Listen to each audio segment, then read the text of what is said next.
இன்றைய தலையங்கம் ஈட்டி ஏவுகணைகள் எதிரிகளின் டேங்குகளை மிக துல்லியமாக குறிவைத்து அழிக்கக்கூடிய வல்லமை படைத்தது. பாட்காஸ்ட் நிகழ்ச்சி பொதுமக்களுக்கு மட்டுமல்ல, போட்டித் தேர்வில் கலந்து கொள்ளும் மாணவர்களுக்கும் ஒரு தெளிவான புரிதலை உருவாக்குது. கடந்த வாரம் வெள்ளிக்கிழமை அனைத்து நாளிதழ்களிலும் அமெரிக்கா இந்தியாவுக்கு இராணுவ தளவாடங்கள் விற்பனை செய்வது பற்றிய செய்தி வெளிவந்து இருந்தது. ஏற்கனவே இந்த மாத தொடக்கத்துல இந்தியாவில் தயாரிக்கப்படும் தேஜஸ் விமானத்துக்காக ரூபாய் 8,900 கோடி மதிப்பில் 113 என்ஜின்கள் வாங்குவதற்காக ஒரு ஒப்பந்தம் கையெழுத்தானது. அதன் தொடர்ச்சியாக இப்போது ரூபாய் 406 கோடி மதிப்பிலான ஜாவ்லின் ஏவுகணை என்று கூறப்படும் ஈட்டி ஏவுகணைகள் மற்றும் ரூபாய் 824 கோடி மதிப்பிலான எக்ஸ்காலிபர் எரிகுண்டுகளை இந்தியா வாங்க உள்ளது. இந்த 2 ஆயுதங்களும் சாதாரணமானவை அல்ல.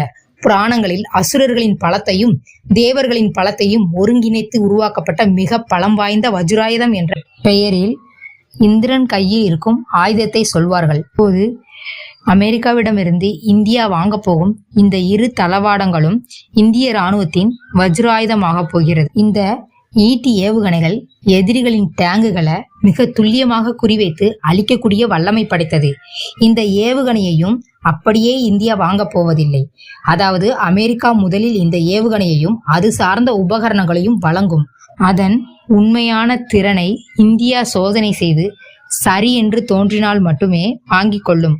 அதாவது ஒரு புது காரை வாங்கும் முன்பு டெஸ்ட் டிரைவ் போவார்கள் அல்லவா, அதுபோலதான் இது.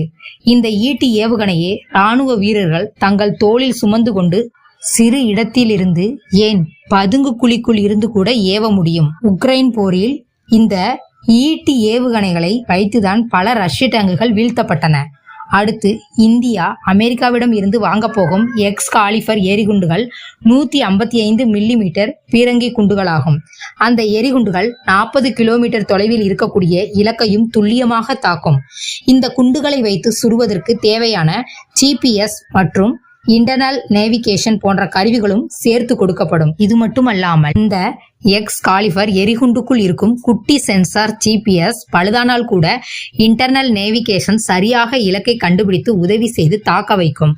இந்த எக்ஸ்காலிபர் எரிகுண்டுகள் மலைகளுக்குள் வளைந்து போகும், மறைந்துள்ள பதுங்கு குழிகளுக்குள்ளும் போகும்.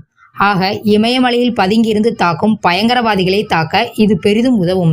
இந்த 2 ஆயுதங்களும் குறிவைத்தால் இறை விழும் என்பது போல ஏற்கனவே வீரதீர புஜபல பராக்கிரமத்துடன் இருக்கும் இராணுவ வீரர்களுக்கு கூடுதல் கைகள் போல செயல்பட போகிறது.